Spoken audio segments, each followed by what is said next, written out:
Well hey guys, hello and welcome to Niti Shiksha and this is Mihir Thakur. And आज की video में हम लोग बात करेंगे गांधीयन फेज के बारे में। आज हम लोग पढ़ेंगे Gandhian era from the modern history. देखो, गांधी जी मॉडर्न हिस्ट्री वाले सेक्शन में एक बहुत ही इंपॉर्टेंट रोल निभाते हैं, क्योंकि गांधी जी का जितना भी फ्रीडम स्ट्रगल मूवमेंट रहा है, गांधी जी के द्वारा जो भी चीज़ें प्रोग्राम्स वगैरह या फिर मूवमेंट स्टार्ट करी गई, वो हमारे एग्जाम पॉइंट ऑफ व्यू के लिए बहुत ही इंपॉर्टेंट हो जाता है। और मॉडर्न हिस्ट्री के सेक्शन में जब भी आप गांधीयन फेज पढ़ते हो या गांधीयन एरा पढ़ते हो यूपीएससी या फिर किसी भी स्टेट पीसीएस एग्जाम के लिए, तो आप बहुत ही डिटेल में पढ़ते हो। तो इस वीडियो का लाने का मकसद ये है कि ताकि आपको रिवीजन जो है वो एक हो जाए, क्योंकि इस वीडियो में हम लोग क्रोनोलॉजिकल स्केच देखेंगे गांधी जी के लाइफ का और टाइमलाइन को समझने की कोशिश करेंगे कि किस डेट में उन्होंने क्या किया और उनसे रिलेटेड क्या सारी मूवमेंट हमारे फ्रीडम स्ट्रगल में रही है। तो बहुत ही इंपॉर्टेंट और इंटरेस्टिंग वीडियो होने वाला है और बहुत ही ईजी भी होगा आपके लिए समझने में। तो स्टार्ट करते हैं without any further delay. So let's begin. देखो, सबसे पहले 2 अक्टूबर 1869 गांधी जी की जन्म होती है पोरबंदर, गुजरात में। ठीक है, गुजरात के अंदर उनकी जन्म होती है पोरबंदर में। 1876 उनका एजुकेशन शुरू होता है। राजकोट में उनका एजुकेशन वहां होता है, जो भी प्राइमरी एजुकेशन होता है उनका राजकोट से शुरू होता है। 1883 में उनकी शादी होती है किनसे? कस्तूरबा जी से, और वो पोरबंदर में शादी होती है। 4 सितंबर 1888 को वो लेफ्ट हो जाते हैं यहाँ से, यानी कि यहाँ से वो लंदन चले जाते हैं स्टडी करने के लिए। और वो क्या पढ़ते हैं? लंदन जाकर के लॉ पढ़ते हैं और वहाँ से वो बैरिस्टर बनकर वापस आते हैं। ठीक है, 12 जनवरी 1891 में वो पास करते हैं लॉ एग्जामिनेशन। ठीक है, लॉ एग्जामिनेशन 1891 में गांधी जी ने पास किया था। 10 से 11 June 1891 call to the British bar and enrolled in the high court. और उसके बाद उन्होंने 1891 जून में ही क्या हुआ कि उन्होंने ब्रिटिश बार में और हाई कोर्ट के अंदर इनरोल किया, ताकि वो आगे अपना क्या कर सकते हैं, एक उनको सर्टिफिकेट मिल जाएगी बैरिस्टर की, और फिर वो किसी भी केस में प्रैक्टिस कोर्ट में प्रैक्टिस कर पाएंगे। 12 जून 1891 को वो वापस अपने घर की तरफ आए। सेल यानी कि शिप से आते थे, उस वक्त जाते थे कहीं भी, तो वो शिप से घर की तरफ आए। 6 July 1891 in India introduce to Raichand Bhai, यानी कि रायचंद भाई ने इन्हें इंट्रोड्यूस किया, क्योंकि गांधी जी जो है वो उनको गुरु मानते थे अपना। ठीक है, 6 November 1891 apply for enrolment in the Bombay high court. फिर वो बॉम्बे हाई कोर्ट में इनरोल करते हैं ताकि वो बॉम्बे हाई कोर्ट में प्रैक्टिस कर पाएं। 24 में 1891 came to India to start practice in high court as barrister. 24 में 1892 को वो बॉम्बे पहुंच जाते हैं और वहां पे प्रैक्टिस शुरू करते हैं बॉम्बे हाई कोर्ट में एज अ बैरिस्टर। ठीक है, April 1893 representing a Porbandar firm set sail for Africa. देखो, यहां से ना इनके लाइफ में एक ट्विस्ट आना शुरू हो जाता है। 1893 वो टाइम है अप्रैल में, जब वो केस लेते हैं किसका? पोरबंदर फर्म का। साउथ अफ्रीका में जाते हैं, वहां केस लड़ते हैं। यहां से ये जो है लाइफ में इनके ट्विस्ट आता है, ताकि उसके बाद वो साउथ अफ्रीका में इंडियंस के हित के लिए काम करते हैं। जून 1893 में पीटर मार्टिसबर्ग स्टेशन रहती है गांधी जी के साथ। वहां पे क्या होता है? डिस्क्रिमिनेशन होता है। डिस्क्रिमिनेशन क्या होता है? देखो, गांधी जी के पास ना होता है अपना फर्स्ट क्लास का टिकट, कि वो उस ट्रेन में जो है फर्स्ट क्लास बोगी में बैठ के जाएंगे, लेकिन गांधी जी को जबरदस्ती बोला जाता है कि आप वैन में बैठ के जाओ। क्यों? क्योंकि वो इंडियंस रहते हैं और इंडियन के साथ वहां पे डिस्क्रिमिनेशन हो रही होती है। उन्हें जबरदस्ती बोला जाता है कि आपको वैन कंपार्टमेंट में ही बैठना पड़ेगा, लेकिन गांधी जी इसको रिफ्यूज करते हैं। तो इस वजह से क्या होता है कि गांधी जी की सामान को और गांधी जी को दोनों को ही ट्रेन से धक्के मार करके निकाल दिया जाता है। इस वजह से गांधी जी को पूरी रात कोल्ड में, मतलब ठंडी में, वहां पे एक रूम, वेटिंग रूम के अंदर बितानी पड़ती है और बहुत ही ज़्यादा डिस्क्रिमिनेशन यहाँ पे वो फेस करते हैं। इसके बाद 22 मई 1894 को proposed an organisation to watch the interest of Indians. देखो, इसके बाद इन्होंने देखा कि इंडियन के साथ जो हाल बहुत बुरा है, जब एक बैरिस्टर के साथ ये किया जा सकता है, तो आम आदमी के साथ तो सोचो क्या ही किया जा सकता होगा साउथ अफ्रीका के अंदर। तो उन्होंने एक ऑर्गेनाइजेशन प्रपोज किया जो कि इंडियंस के हित के लिए लड़ेगा और अपोज करेगा कलर प्रेजुडाइसिस को, जो भी रेसिज्म वहां फैल रही है उसके अगेंस्ट काम करने का काम करेगा। देखो, 22 अगस्त 1894 फाउंडेड नेटल इंडियन कांग्रेस। याद रखना, नेटल इंडियन कांग्रेस को गांधी जी ने वहां पे पहली बार स्टार्ट करा साउथ अफ्रीका में 22 अगस्त 1894 को। किसके द्वारा? गांधी जी के द्वारा। किस लिए किया गया? क्योंकि वो कलर प्रेजुडाइसिस यानी कि रंग भेद के खिलाफ लड़ेगा। ठीक है, 3 सितंबर 1894 को admitted to Natal Supreme Court despite opposition by the Natal society law. अब नेटल इंडियन कांग्रेस के अंदर नेटल सोसाइटी लॉ सोसाइटी जो थी, उसके ऑपोजिशन के बावजूद भी उन्होंने क्या किया कि एडमिट करा नेटल सुप्रीम कोर्ट के अंदर। एंड 17 अक्टूबर 1899 गांधी जी के वहां पे द्वारा क्या किया, बोर वॉर शुरू हुआ और गांधी जी ज्वाइन करते हैं एम्बुलेंस कॉर्प्स को। देखो उसके बाद 18 अक्टूबर 1899 को क्या होता है कि वो इंडिया आते हैं वापस, और इंडिया आने के बाद वो एश्योर करते हैं साउथ अफ्रीका में कि अगर उनकी जरूरत पड़ेगी साउथ अफ्रीका के अंदर दोबारा तो वो वापस साउथ अफ्रीका आएंगे। और 27 दिसंबर 1901 को एक रेजोल्यूशन पास होता है साउथ अफ्रीका के लिए, कहाँ, कैलकाटा कांग्रेस सेशन के अंदर। और उसके बाद 20 नवंबर 1902 को प्रेशर बढ़ने लगता है इंडियंस की तरफ से साउथ अफ्रीका के अंदर, ठीक है। तो गांधी जी को वापस क्या होता है, साउथ अफ्रीका जाना पड़ता है। 1903 में founded Transvaal British India association, और 1900 में ये एसोसिएशन यानी कि Transvaal British India association found किया जाता है गांधी जी के द्वारा। 1 अक्टूबर 1902 took over entire management responsibility of Indian opinion. अब 1 अक्टूबर याद रखना, 2 अक्टूबर को गांधी जी के जन्म, और 1 अक्टूबर 1904 में क्या हो रहा है कि वो सारा मैनेजमेंट जो है वो रिस्पॉन्सिबिलिटी ले लेते हैं, इंडियन ओपिनियंस के अंदर आना चाहिए, ठीक है।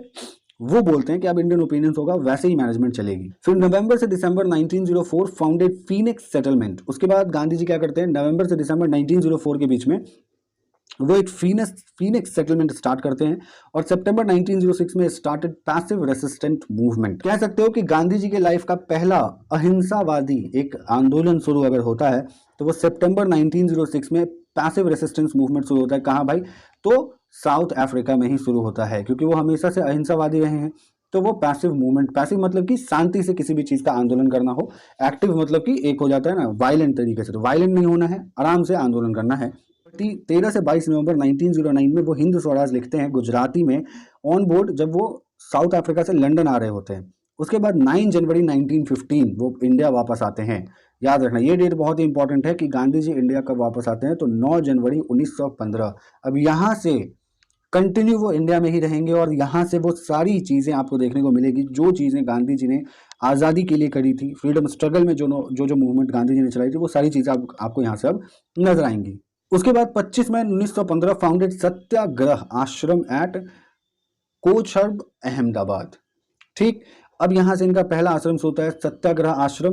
एंड अप्रैल 1917 में क्या होता है कि Champaran satyagraha, the famous first movement of Gandhi ji in India. 1918 में Ahmedabad mill workers and Kheda peasant satyagraha, ये दोनों शुरू होता है। 1919 13 अप्रैल को मैसेकर होता है, क्या, जालियांवाला बाग अमृतसर के अंदर होता है, जिसमें गांधी जी, पता ही है कितना ज्यादा वो कोई भी देश पूरा हिल गया था जालियांवाला बाग मैसेकर के बाद। उसके बाद 8 अक्टूबर 1919 को first issue of Young India under the Gandhi ji's editorship, पहली बार यंग इंडिया शुरू होती है गांधी जी के एडिटरशिप के अंदर।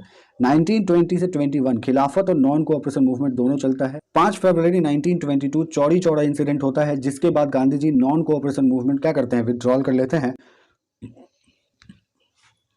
10 मार्च 1922 अरेस्ट होते हैं गांधी जी, कहाँ, यरवदा जेल में, और यरवदा जेल में अरेस्ट होने के बाद रिमेन इन जेल टिल 1924, मार्च 1924 तक वो जेल में रहते हैं।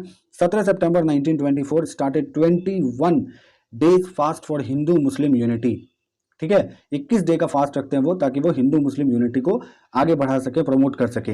दिसंबर 1924 में वो प्रिसाइड करते हैं बेलगाम कांग्रेस को, और दिसंबर 1928 अटेंड करते हैं Kolkata Congress, where a draft constitution of India was adopted on December 1928। याद रखना कोलकाता कांग्रेस में draft constitution of India adopt किया गया था 31 दिसंबर 1928 को। तो ये बहुत इंपॉर्टेंट डेट हो जाता है। ये बेसिकली देखो अनसीन और अनहर्ड एक फैक्ट है, जो चीज़ें यूपीएससी या फिर कोई ऐसी एग्जाम यहाँ से क्वेश्चन निकाल करके पूछ लेती है कि पहली बार ड्राफ्ट कॉन्स्टिट्यूशन ऑफ इंडिया कहाँ पे अडॉप्ट किया गया था और डेट क्या थी, तो 31 दिसंबर 1928 कोलकाता कांग्रेस के अंदर, ठीक है।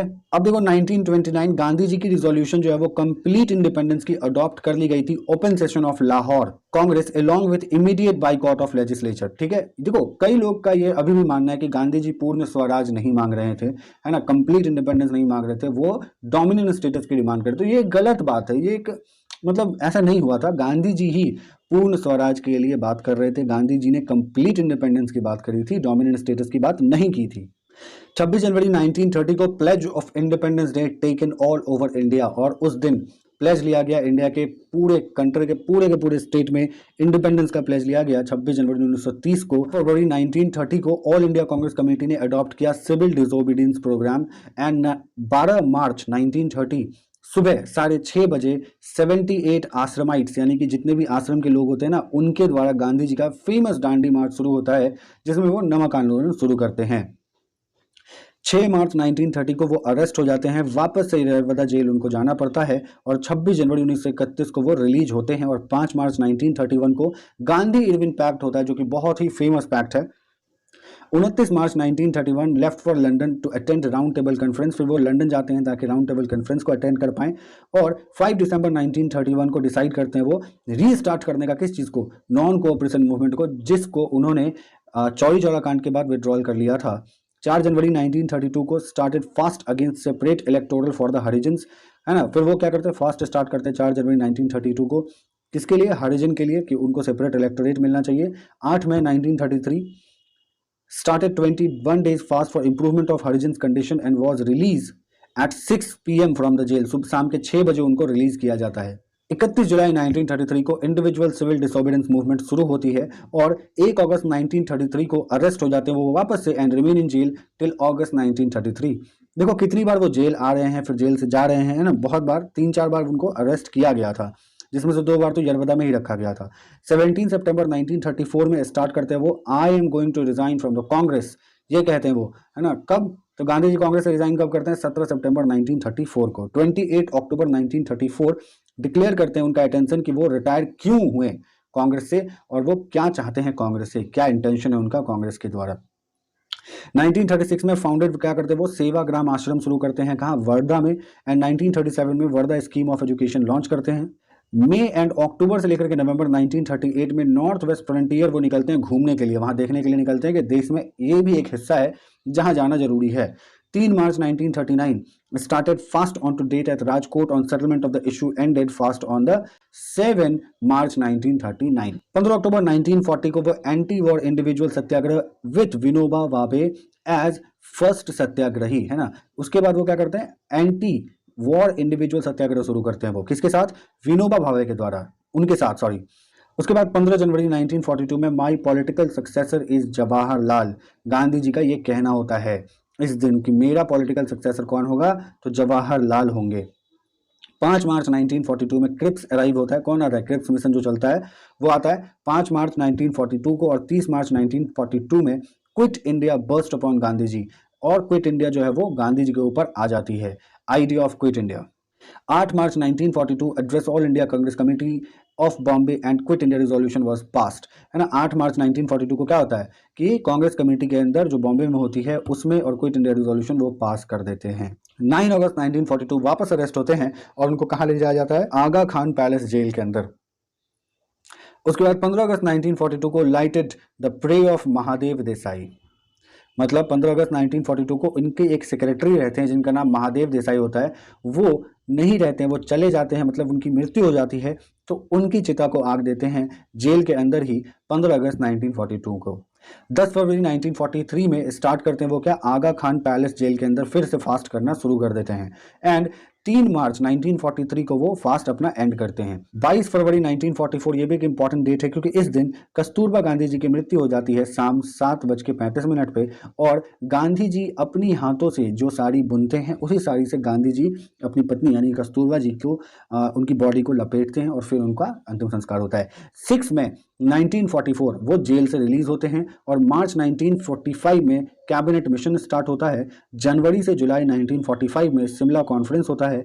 1946 में कैबिनेट प्लान एक्सेप्ट कर लिया जाता है। 10 अक्टूबर 1946 में Noakhali and other district in East Bengal in human atrocities started. Noakhali का जो दंगा और ईस्ट बंगाल के अंदर जो दंगा होता है वो 10 अक्टूबर 1946 को सबने जाना होगा, वो शुरू होता है। और 6 नवंबर 1946 को लेफ्ट कैलकाटा फॉर नोआखली, और नोआखली वो जाते हैं बाय स्पेशल ट्रेन ताकि वहाँ की चीज़ों को देख पाएं और वहाँ जो नुकसान हुआ है उसको समझ पाएं।